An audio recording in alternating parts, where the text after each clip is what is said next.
दिसंबर 1971 बे of Bengal के पानी के नीचे पाकिस्तान की सबसे खतरनाक सबमरीन पीएनएस गाजी घात लगाए बैठी थी। वो एक शिकारी की तरह अपने सबसे बड़े शिकार का इंतजार कर रही थी।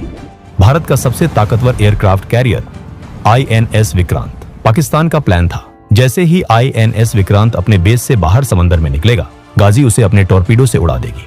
लेकिन इंडियन नेवी को कुछ और ही मंजूर था। पानी के अंदर पीएनएस गाजी को छुपे हुए काफी लंबा समय बीत चुका था।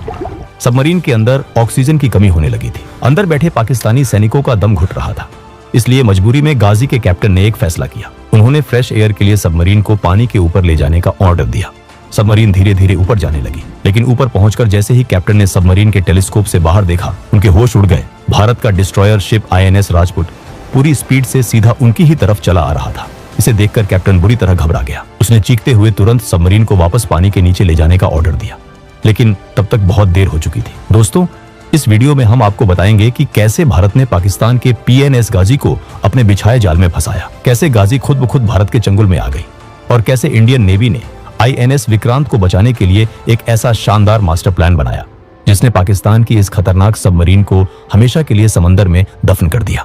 साल 1947 पाकिस्तान बनने के बाद बंगाल का पूर्वी हिस्सा ईस्ट पाकिस्तान कहलाया, लेकिन इक्वल पॉपुलेशन होने के बावजूद सत्ता और पावर हमेशा वेस्ट पाकिस्तान के हुक्मरानों की मुट्ठी में रहे। वेस्ट पाकिस्तान के लीडर्स ने ईस्ट पाकिस्तान को हमेशा एक कॉलोनी की तरह ट्रीट किया। उनके कल्चर को दबाया गया, उनकी बांग्ला भाषा को कुचलने की कोशिश की गई, जिसने ईस्ट पाकिस्तान के लोगों के दिलों में बगावत के बीज बो दिए थे। साल 1970 आते आते ये बगावत एक ज्वालामुखी बन चुकी थी। पाकिस्तान के जनरल इलेक्शन में शेख मुजीबुर रहमान की पार्टी आवामी लीग ने जुल्फिकार अली भुट्टो को करारी शिकस्त दी। मुजीबुर रहमान के पास बहुमत था, लेकिन वेस्ट पाकिस्तान के मिलिट्री जनरल्स को एक बांग्ला भाषी नेता को अपना प्राइम मिनिस्टर मानना किसी भी कीमत पर गवारा नहीं था। उन्होंने लोकतंत्र का गला घोंटते हुए मुजीबुर रहमान को सत्ता सौंपने से साफ इनकार कर दिया। नतीजा, ईस्ट पाकिस्तान की सड़कों पर सैलाब आ गया। लोग अपने हकों के लिए सड़कों पर उतर आए और इसके जवाब में 26 मार्च 1971 को पाकिस्तानी मिलिट्री ने वो दरिंदगी शुरू की जिसे दुनिया ऑपरेशन सर्चलाइट के नाम से जानती है। पाकिस्तानी सेना ने ईस्ट पाकिस्तान में मासूमों का कत्लेआम शुरू कर दिया। महिलाओं की इज्जत लूटी गई, बच्चों को संगीनों पर टांग दिया गया। मुजीबुर रहमान को अरेस्ट करके वेस्ट पाकिस्तान की एक अंधेरी जेल में डाल दिया गया। इस खौफ और मौत के तांडव से बचने के लिए लाखों लोग अपना घर छोड़कर भारत की सरहदों की तरफ भागने लगे। कुछ ही महीनों में भारत में रिफ्यूजीज का आंकड़ा 1 करोड़ को पार कर गया।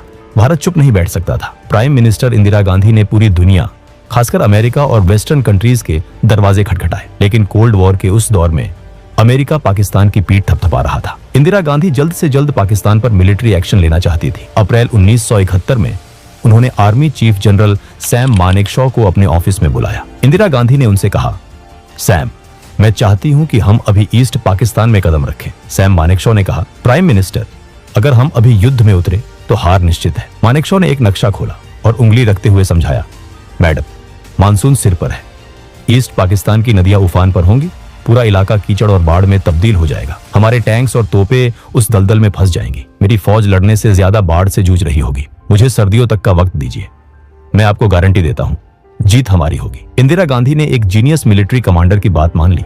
भारत ने डायरेक्ट अटैक तो नहीं किया, लेकिन बैकग्राउंड में तैयारियां ऐसी शुरू हुई कि पाकिस्तान की रूह कांप जाए। भारत ने ईस्ट पाकिस्तान के रिबेल्स यानी मुक्ति वाहिनी को ट्रेनिंग देनी शुरू कर दी। भारतीय फौज उन्हें वेपन्स, टैक्टिक्स और इंटेलिजेंस प्रोवाइड कर रही थी। पाकिस्तानी खुफिया एजेंसी आईएसआई को भी इसकी भनक लग चुकी थी। पाकिस्तान समझ गया था कि भारत उसे एक वॉर में घसीटने वाला है और इसी वॉर के खौफ ने पाकिस्तान की रातों की नींद उड़ा रखी थी, खासकर भारत के आईएनएस विक्रांत के कारण। आईएनएस विक्रांत समंदर में एक चलता फिरता शहर था, एक फ्लोटिंग एयरबेस। इस पर तैनात हॉकर, सीहॉक और सी किंग हेलीकॉप्टर्स किसी भी वक्त पाकिस्तान के पोर्ट्स पर मौत की बारिश कर सकते थे। इसके एंटी सबमरीन एयरक्राफ्ट दुश्मन को समंदर के पाताल से ढूंढ निकालने की ताकत रखते थे। पाकिस्तान जानता था कि अगर विक्रांत बे ऑफ बंगाल में पहुंच गया तो पाकिस्तान की नेवी के टुकड़े टुकड़े हो जाएंगे। भारत ने पाकिस्तान को चारों तरफ से घेरने के लिए एक बेहद शानदार माइंड गेम खेला। भारत ने पहले ही अपने एयर स्पेस को पाकिस्तानी जहाजों के लिए ब्लॉक कर दिया था।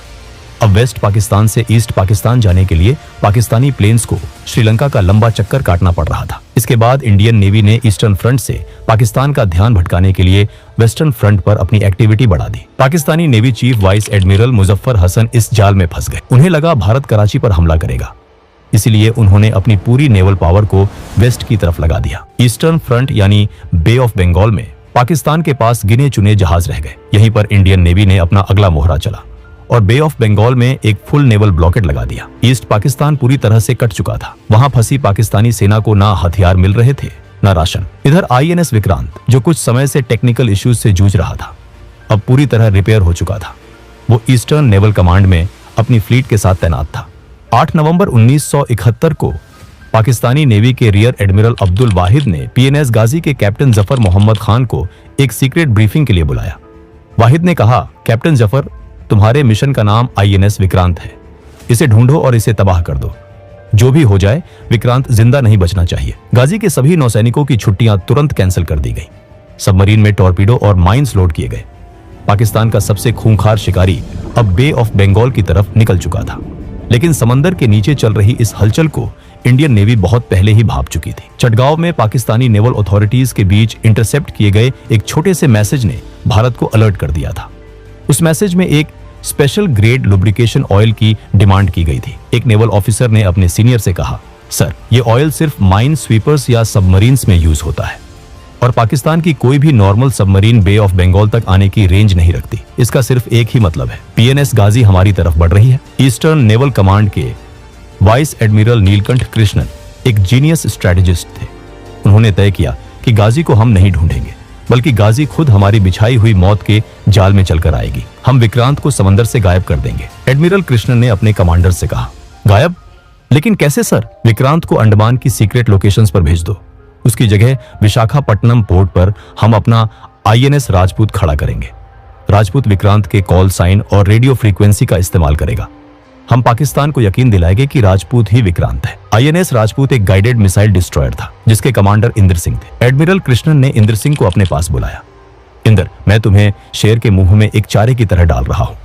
गाजी विशाखापट्टनम आएगी और तुम्हें उसे खत्म करना है। कमांडर इंद्र सिंह ने जवाब दिया, सर, मैं वापस आऊं या ना आऊं, लेकिन मैं ये वादा करता हूं कि INS राजपूत अपना काम करके ही लौटेगा। इसके बाद भारत ने जानबूझकर कुछ ऐसे फेक टेलीग्राम भिजवाए जो पाकिस्तानी जासूसों के हाथ लग सके। विशाखापट्टनम पोर्ट पर अचानक से हजारों किलो राशन, मीट और सब्जियों के ऑर्डर दिए गए। ये सब केवल एक दिखावा था, ताकि पाकिस्तान के स्लीपर सेल्स कराची ये मैसेज भेज सके कि INS विक्रांत इस वक्त विशाखापट्टनम हार्बर में खड़ा है।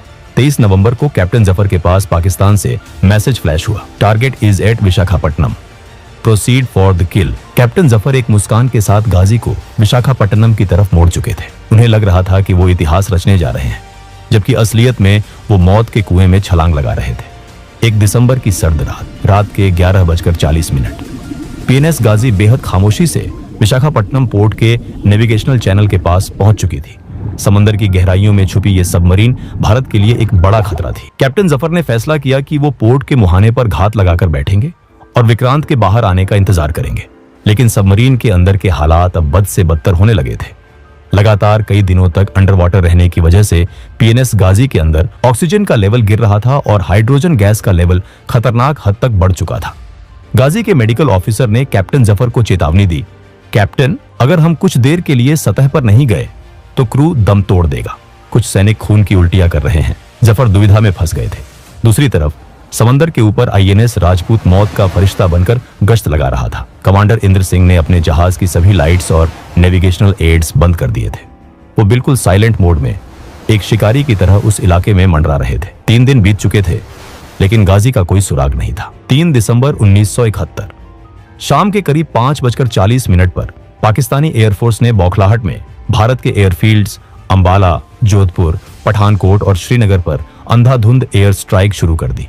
ऑपरेशन चंगेज खान नाम के इस हमले के साथ ही 3rd इंडो-पाक वॉर का ऑफिशियल आगाज हो गया। उसी रात प्राइम मिनिस्टर इंदिरा गांधी ने ऑल इंडिया रेडियो पर देश को एड्रेस किया। पाकिस्तानी वायुसेना ने हमारे शहरों पर हमला किया है। अब हम पर युद्ध थोप दिया गया है। देश एकजुट रहे।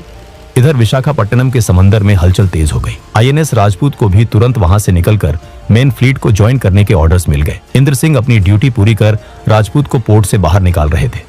तभी समंदर के नीचे गाजी में सांस लेना असंभव हो चुका था। मजबूरी में कैप्टन जफर ने ऑर्डर दिया, bring the submarine to periscope depth, हमें फ्रेश एयर चाहिए। पीएनएस गाजी धीरे धीरे समंदर की सतह की तरफ बढ़ने लगी और यही कैप्टन जफर की जिंदगी की सबसे बड़ी और आखिरी गलती थी। जैसे ही गाजी ऊपर की तरफ आई, आईएनएस राजपूत के पावरफुल सोनार ने एक झटके में उसे डिटेक्ट कर लिया। सोनार स्क्रीन पर ब्लिप उभरते ही राजपूत के कंट्रोल रूम में अलार्म बजने लगे। इसके बाद आईएनएस राजपूत पूरी ताकत के साथ उस लोकेशन की तरफ दौड़ा। पेरिस्कोप से झांकते हुए जफर की आंखें फटी की फटी रह गईं। उन्होंने देखा कि एक विशालकाय इंडियन डेस्ट्रॉयर बिजली की रफ्तार से ठीक उनकी तरफ आ रहा है। जफर ने चीखते हुए डाइव करने का ऑर्डर दिया, लेकिन बहुत देर हो चुकी थी। आईएनएस राजपूत ठीक गाजी के ऊपर पहुंच चुका था। Fire depth charges, Indra Singh ने ऑर्डर दिया। राजपूत से 2 भारी भरकम डेप्थ चार्जेस समंदर में गिराए गए। सेकंड्स के अंदर ही समंदर की गहराई में एक ऐसा खौफनाक ब्लास्ट हुआ जिसने पूरे विशाखापट्टनम को हिलाकर रख दिया। धमाका इतना ताकतवर था कि समंदर का पानी कई 100 फीट ऊपर तक उछल गया। डेप्थ चार्जेस के हमले ने गाजी के अंदर मौजूद टॉर्पीडो और माइज में चेन रिएक्शन शुरू कर दिया था। गाजी का अगला हिस्सा पूरी तरह उड़ गया। समंदर का पानी तेज प्रेशर से सबमरीन के अंदर घुसा और चंद पलों में ही पाकिस्तान का सबसे बड़ा गुरूर उसके 93 सैनिकों के साथ हमेशा हमेशा के लिए बे ऑफ बंगाल में दफन हो गया। 4 दिसंबर की सुबह विशाखापट्टनम के मछुआरों ने समंदर की सतह पर पीएनएस गाजी का मलबा, तेल के धब्बे और पाकिस्तानी सैनिकों की लाइफ जैकेट्स को देखा। इंडियन नेवी की टीम ने घटनास्थल पर पहुंचकर जब मलबे की जांच की तो उन्हें गाजी की टूटी हुई घड़ी मिली, जिसकी सुइयां 4 दिसंबर की रात 12:15 पर हमेशा के लिए रुक चुकी थी। गाजी के डूबने की खबर जैसे ही रावलपिंडी पहुंची, पाकिस्तानी जनरल्स के पैरों तले जमीन खिसक गई। बदनामी से बचने के लिए पाकिस्तान ने दुनिया के सामने एक झूठी कहानी घड़ी कि गाजी अपनी ही बिछाई हुई माइंस से टकराकर एक्सीडेंटली डूब गई, लेकिन सच पूरी दुनिया जानती थी। अब आईएनएस विक्रांत को रोकने वाला कोई नहीं था। 4 दिसंबर को ही विक्रांत ने अपनी असली ताकत का मुजाहिरा किया। उसके डेक से उड़े लड़ाकू विमानों ने चटगांव और कॉक्स बाजार के पाकिस्तानी ठिकानों पर आग की बारिश कर दी। वेस्टर्न फ्रंट पर भी भारत ने ऑपरेशन ट्राइडेंट लॉन्च कर दिया। इंडियन मिसाइल बोट्स ने कराची पोर्ट के अंदर घुसकर पाकिस्तानी डिस्ट्रॉयर पीएनएस खैबर और उनके फ्यूल रिजर्व्स को राख में मिला दिया। पूरा कराची पोर्ट 7 दिनों तक जलता रहा। महज 13 दिनों के अंदर पाकिस्तान के हौसले पस्त हो गए।